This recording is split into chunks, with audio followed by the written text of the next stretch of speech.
Le 10 février, rue Laloy, les pompiers ont manifesté contre la nouvelle réforme des pensions. Des échauffourées ont lieu entre la police et les manifestants.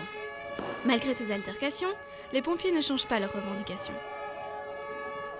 Pour les pompiers, la revendication elle est bien simple, c'est qu'on ne touche pas à notre système de pension comme on ne touche pas au système de pension de la police, des militaires et du personnel roulant de la SNCB. On ne voit pas pourquoi ces gens bénéficient d'une exception et nous pas. Il faut savoir aussi qu'en Europe, il y a tout un tas de pays qui pensionnent leurs pompiers plus tôt. En France, par exemple, 57 ans. En Suède, 58 ans ou 30 ans de service. Aux Pays-Bas, au plus tard, 59 ans. Suite à la réunion de ce jeudi 16 février, le gouvernement campe sur ses positions. C'est une réalité.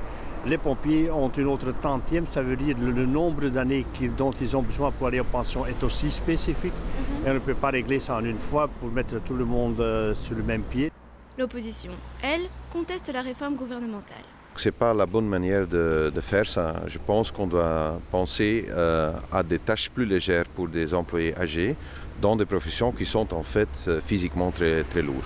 C'est quand même étonnant que le métier de pompier ne soit pas reconnu différemment au niveau de la pension. On imagine quand même difficilement un pompier de 60 ans encore partir à l'incendie.